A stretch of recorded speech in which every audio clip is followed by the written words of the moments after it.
What's going on?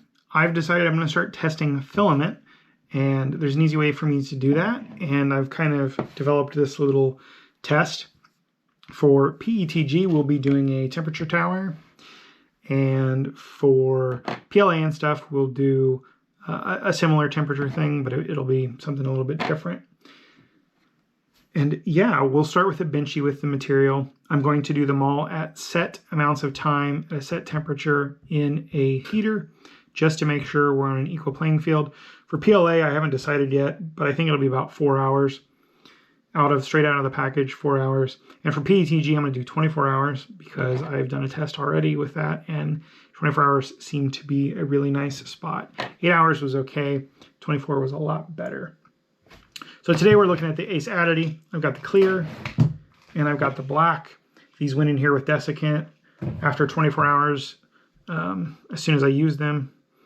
So yeah, let's go ahead and take a look at these. I'm logging everything on cards so I have a reference library so I can look at this stuff in the future. And yeah, let's start with the clear. This was done for 8 hours. It's a benchy. We'll look at it under the microscope here in a minute. And 8 hours was decent. My ambient humidity was around 40%. And I opened this and it had been open for like a day. And then I threw it in there for 8 hours in the heater at 65 Celsius and took it out and printed the benchy, and she turned out all right. For the black, well, here, let me show you the clear. I also did this, if it wants to not fall at my face. This was right after the benchy. It turned out very nice. I'm pretty happy with it. And then for the black, I did the 24 hours. We did the tower because I was still figuring out PETG, and I have a benchy, but I seem to have misplaced him. Here he is. And he was done first, and then the tower was done immediately after. So let's go to the microscope.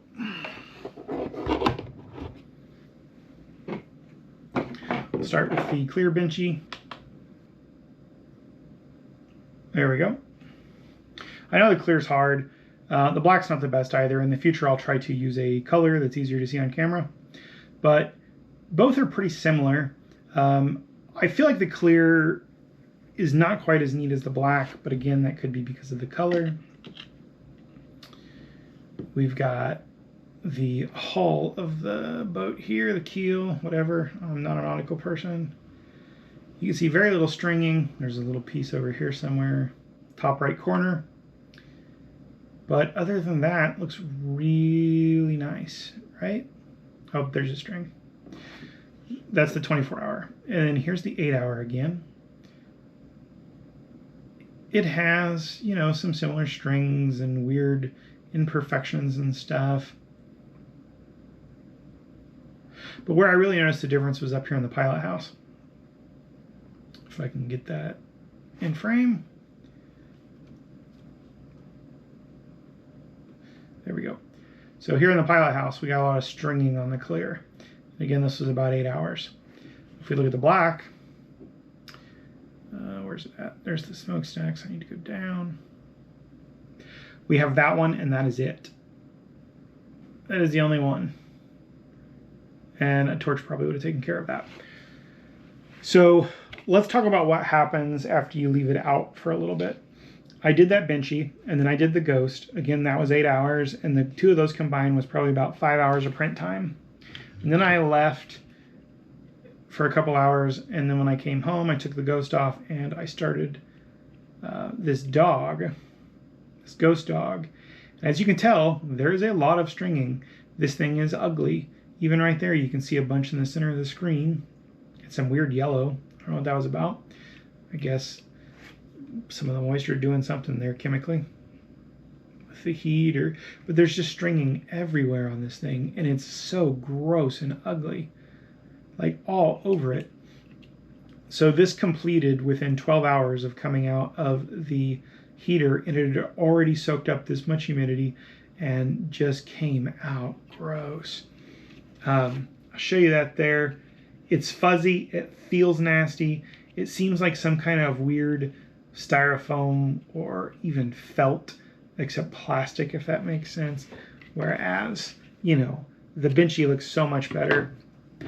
The Ghost looks amazing. And at 24 hours, this benchy is just fantastic. So let's go ahead and look at that temperature tower real quick again. Or I guess under the microscope for the first time. Let me get it focused. I feel like I'm an optometrist. Better one, better two. Better two, better one. Which reminds me, I need to go to the optometrist. This prescription's like 4 or 5 years old. This prescription's from the before times. So this was 235 to 260 degrees. We're starting up here at 235. You know, everything looks pretty good. This was done right after the benchy. You got a little stringing there at 235. You come down to 240. We got that little string there, but we don't have any on this thing except for on that right face of it. And it's very minor. I imagine these transitions are just kind of weird because that's where you were changing temperature. And now we start to really see stringing. We get down to, what is that, 245? There's stringing everywhere. 250, even more stringing. 255, even more stringing. And then 260 is just gross. So, at least in my experience, 240 seems to be the sweet spot for this black Aceaddity PETG. It looks like it would need the least amount of cleanup. Everything on it looks pretty solid. And overall, I'm just very happy with it. I will say, dry your PETG.